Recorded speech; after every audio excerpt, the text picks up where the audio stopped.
और विधानसभा में ईआरसीपी की तर्ज पर अब पश्चिमी राजस्थान में भी डब्ल्यूआरसीपी की मांग उठी है। भाजपा के विधायक भेराराम चौधरी के बाद अब बीजेपी के ही विधायक बाबू सिंह राठौड़ ने विधानसभा में डब्ल्यूआरसीपी को लेकर सवाल उठाया। तो प्रधानमंत्री उज्ज्वला योजना के तहत पुरुष मुखिया परिवारों को गैस कनेक्शन की सुविधा को लेकर बीजेपी के विधायक श्रीचंद कृपलानी ने यह मामला उठाया। देखिए रिपोर्ट। पूर्वी राजस्थान की ईआरसीपी की तर्ज पर अब पश्चिमी राजस्थान में भी डब्ल्यूआरसीपी की मांग तेज हो गई है। विधानसभा की कार्यवाही के दौरान भाजपा के विधायक भेराराम चौधरी के बाद अब बीजेपी के ही विधायक बाबू सिंह राठौड़ ने विधानसभा में डब्ल्यूआरसीपी को लेकर सवाल लगाया। दरअसल विधायक बाबू सिंह राठौड़ ने पूछा कि क्या ये सही है कि सरकार की ओर से ईआरसीपी की घोषणा की गई थी, अगर हाँ तो कब, जिस पर जवाब देते हुए संसाधन मंत्री सुरेश सिंह रावत ने कहा कि बजट में ईआरसीपी के संबंध में घोषणा की गई।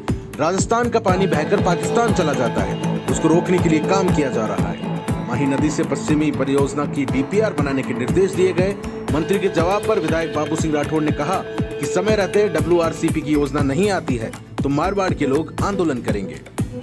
1966 में जो गुजरात और राजस्थान का माही जल बंटवारा का समझौता हुआ, उसका एमओयू करके लूणी नदी को जोड़ने का, जवाई बांध का पुनर्भरण करके जवाई से जोधपुर नहर आती है उसके माध्यम से जोधपुर पानी लाने का, इंदिरा सिंचाई नहर से पानी लाने का और यमुना लिंक का, नर्मदा लिंक का पानी लाने का, ये ला करके मारवाड़ में सिंचाई के लिए और पेयजल के लिए डब्ल्यूआरसीपी की योजना बनाने का विचार रखते हैं। यदि हाँ तो कैसे स्पष्ट करें।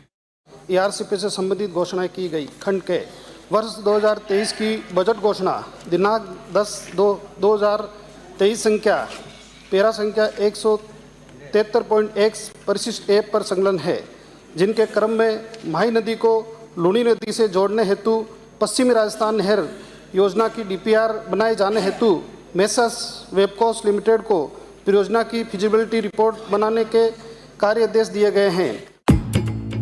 विधानसभा के प्रश्नकाल में प्रधानमंत्री उज्ज्वला योजना के तहत पुरुष मुखिया परिवारों को गैस कनेक्शन की सुविधा को लेकर बीजेपी के विधायक कृपलानी ने मामला उठाया, जिसके जवाब में खाद्य आपूर्ति मंत्री सुमित गोदारा ने जवाब देते हुए कहा कि अभी कनेक्शन महिला को ही दिया जाता है।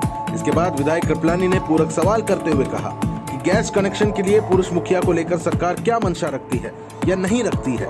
इस पर मंत्री ने कहा कि भविष्य में इस तरह के अगर कोई नियम बनते हैं तो निश्चित तौर पर इस पर अमल किया जाएगा।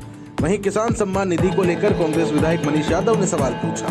इस पर सहकारिता मंत्री गौतम तक ने जवाब देते हुए कहा कि हमारी सरकार ने किसान सम्मान निधि में बढ़ोतरी की है और संकल्प पत्र में जो 12,000 करने का वादा किया है उसे भी सरकार देगी। अध्यक्ष महोदय, मैं आपके माध्यम से निवेदन कर रहा हूं कि जिस प्रकार एकल महिलाएं परित्यक्ता महिला व गरीब महिलाओं को सरकार द्वारा उज्ज्वला योजना के माध्यम से गैस कनेक्शन उपलब्ध कराया जाता है, क्या सरकार ठीक उसी प्रकार गरीब एकल पुरुष मुखिया को उज्ज्वला योजना के माध्यम से गैस कनेक्शन उपलब्ध कराने का विचार रखती है कि नहीं रखती है? वर्तमान में प्रधानमंत्री उज्ज्वला योजना के अंतर्गत रसोई गैस के कनेक्शन ऐसी गरीब महिलाएं जो उज्ज्वला कनेक्शन की पात्रता को पूरी करती हैं को ही दिया जाता है। प्रधानमंत्री उज्ज्वला योजना में जारी पात्रता एवं मापदंडों की प्रति परिशिष्ट 1 पर संलग्न है। खंड 2 प्रधानमंत्री उज्ज्वला योजना के अंतर्गत कनेक्शन की पात्रता का निर्णय केंद्र सरकार द्वारा लिया जाता है। वर्तमान में प्रधानमंत्री उज्ज्वला योजना के अंतर्गत रसोई गैस के कनेक्शन ऐसी गरीब महिलाएं जो उज्ज्वला कनेक्शन की पात्रता को पूरी करती है को ही दिया जाता है। आपके संकल्प पत्र अनुसार प्रधानमंत्री किसान सम्मान निधि योजना के तहत वित्तीय सहायता राशि 12,000 रुपये प्रतिवर्ष करने की घोषणा की थी, जिसमें कहीं भी चरणबद्ध रूप से बढ़ाने का उल्लेख नहीं था। किसान के प्रति, अन्नदाता के प्रति संवेदनशीलता दिखाते हुए 12,000 रुपये प्रतिवर्ष आप कब तक कर देंगे? पीएम किसान सम्मान निधि योजना के अंतर्गत किसानों के लिए देय राशि वित्तीय सहायता राशि को प्रति परिवार 6,000 से बढ़ाकर 8,000 रुपये वार्षिक करने की घोषणा की गई है। इस क्रम में मुख्यमंत्री किसान सम्मान निधि योजना के प्रथम किस्त में 1,000 रुपये की लाभार्थी को सीधी बैंक खातों में अंतरित की गई है। सदन में विपक्ष मंत्रियों को घेरने और जनहित के मुद्दों को उठाने में कोई कसर नहीं छोड़ रहा। विपक्ष हर उस मुद्दे पर नजर बनाए हुए है जिससे सरकार को घेरा जा सके। अधिराज सिंह नरू का समाचार प्लस, जयपुर।